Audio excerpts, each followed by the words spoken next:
Whoa, what's that? What's that? This your Masha, Menace, and I want to welcome y'all to another edition of Bayatam Broadcast Services. And before I go any further, y'all know how I rock. I'm gonna give all praise to the Most High, the Father of Yahweh Shai, pre and post incarnate into human flesh, and the Father of Abraham, the Father of Isaac, and the Father of Jacob. Tonight, our since it's 4:30 in the morning. I want to touch on something right quick. Something kind of reminded me about 30 minutes ago that why it's important for a woman to know her role. And the reason why I'm engaging in this topic because, there are certain women that kind of like know who you are. Like, let's say, for instance, there are women who's familiar with me that knows I'm a serious dude, that knows that every blue moon I have my moments where I joke around or two. I tell a joke or two, but at the end of the day they know not to play with me because I'm not of their world like that. People like to play a lot. Ain't nothing wrong with having humor, but the conflict lies when you play too much, because when you play too much, it's very transparent that you're not taking life as serious as you should be. So, there's certain women, man, that knows that you're pretty much to yourself. They know that you are a very, very astute, shall I say, austere person. You're pretty much acute. In other words, you're sharp. You're very sharp on what you subscribe to, what you believe in, or what you know of. And you're not really uptight per se, but you're keeping your game face on at all times because life is serious. And this is what I know is about women, period. Particularly black women, because y'all the only ones I deal with. You black women have a habit of trying to get a reaction out of brothers. You understand? A certain kind of reaction to a point where you say, okay, finally, I broke him.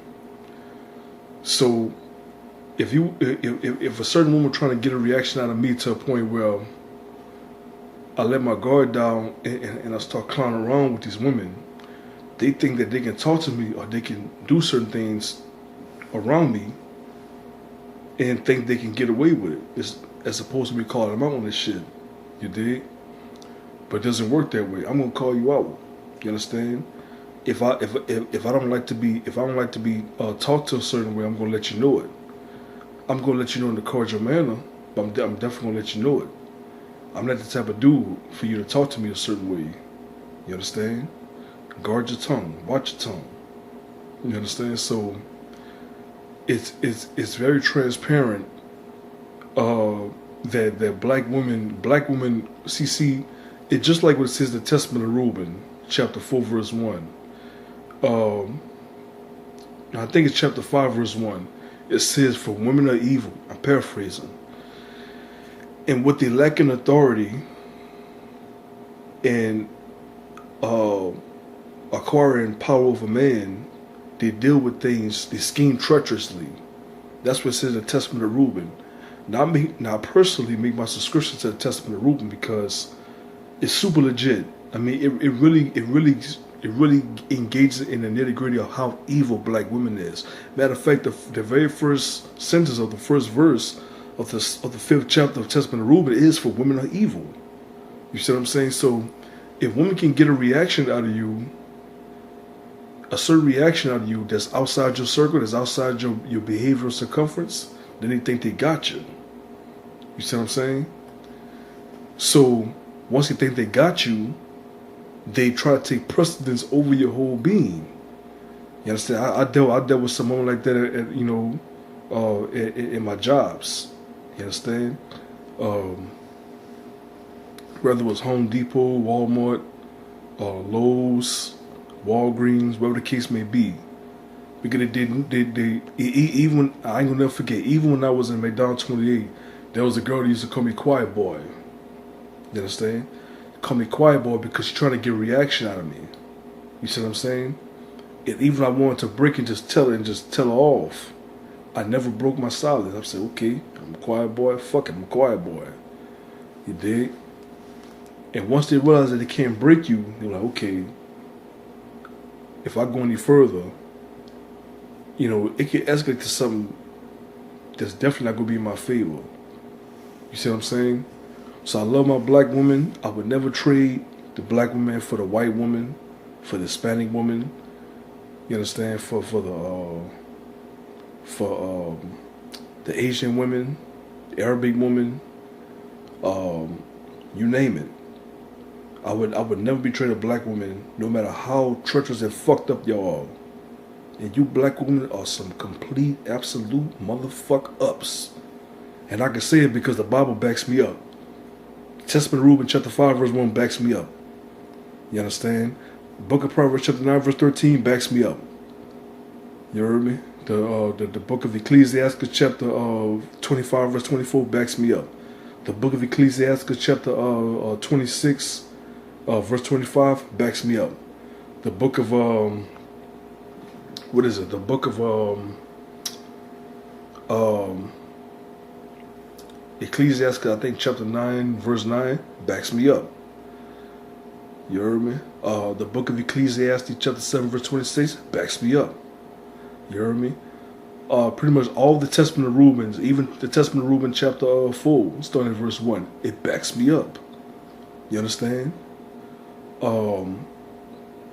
Even in the New Testament, you understand? It backs me up. You think about scriptures like, one of Paul's writings in 1 Corinthians chapter 7, it backs me up. You heard me? The book of Revelation chapter 2 verses 19 to 21. It backs me up. I think it's chapter 2 verses 21 to 22. It talks about the Jezebel. It backs me up. So I'm qualified by biblical criteria to say that, hey, look, I love you black women, but y'all some complete fuck ups. You heard me? Now, yes, according to Ecclesiastes chapter 26, verse 23, a wicked woman is given as a portion to a wicked man. That's true. That indeed is true. All right? That is indeed true. You heard me? That a wicked woman is given as a portion to a wicked man. So, a lot of times that black woman who's wicked as hell is sometimes, if not 9 times out of 10, in probably some respect, it is 9 times out of 10 the product of that wicked man. You heard me? This is why I keep telling y'all brothers, man. I did a video about this 2-3 months ago, man. Don't chase women. The Bible tells you, man, don't chase women. The Bible tells you, gaze not upon a maid. You understand? That's Ecclesiastes chapter 9, verse 5. It tells you in the 8th verse of the same chapter, the 9th chapter of Ecclesiastes, do not stumble upon the beauty of a woman, for the beauty of a woman hath deceived many men. You heard me? And I just read the Testament of Reuben. For women are evil, and what they lack in authority and power over man, they deal with things treacherously, and they use their looks. They adorn their heads and ways and stuff like that. They adorn their faces and makeup and nose rings and all that crazy shit. You heard me? To do what? To allure that man. Because think about this. Proverbs chapter 6, verse 25 says what? Lust not after the beauty of a woman, neither let her take you away with her eyelids. That's how chasing starts. Because you see some man and you admire it and you develop some kind of sexual perverted images in your head about smashing that dough. So then what happens next? You make the pursuit. You make the chase. Stop making the freaking chase. The woman was created for us. Like Paul says, I believe in 1 Corinthians chapter 11, verse 7. He said the man was not created for woman, but the woman for the man.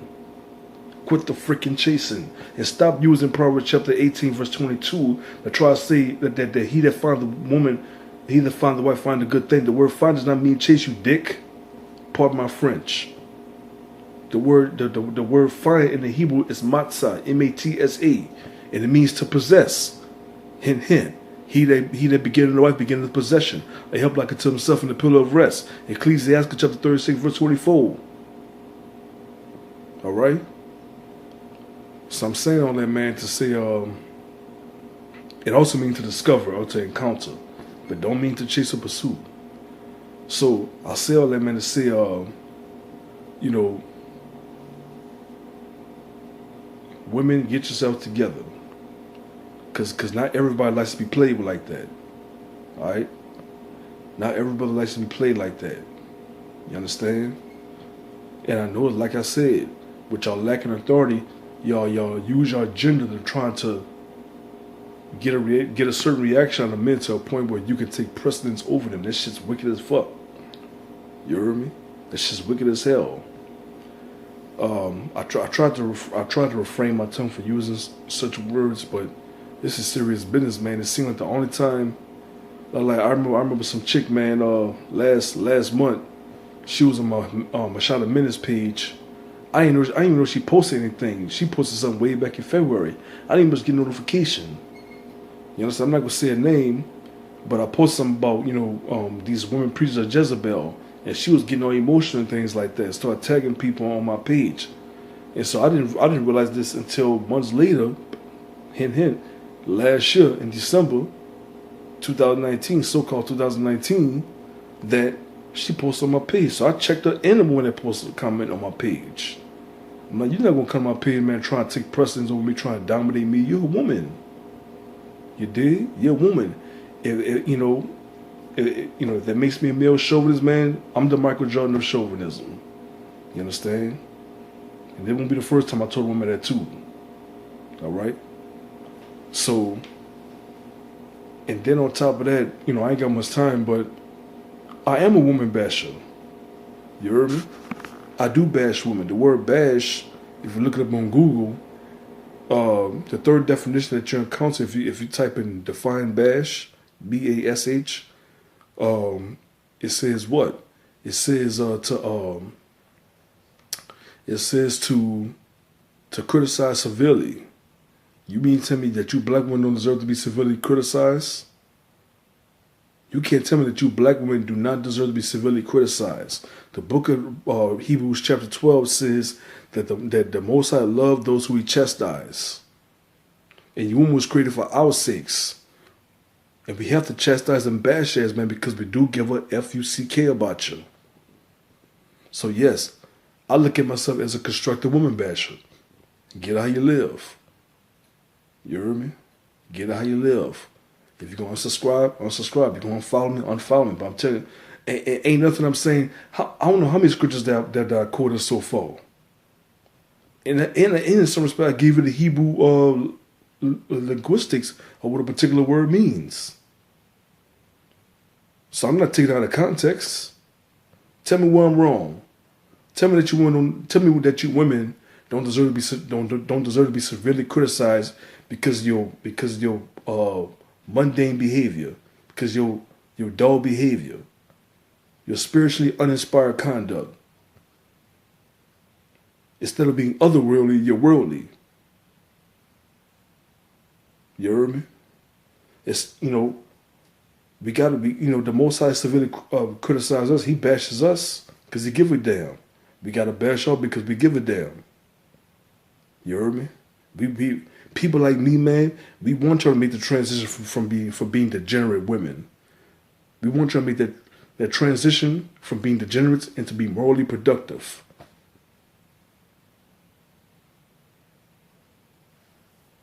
If that makes me a horrible man, y'all got some serious mother effing problems.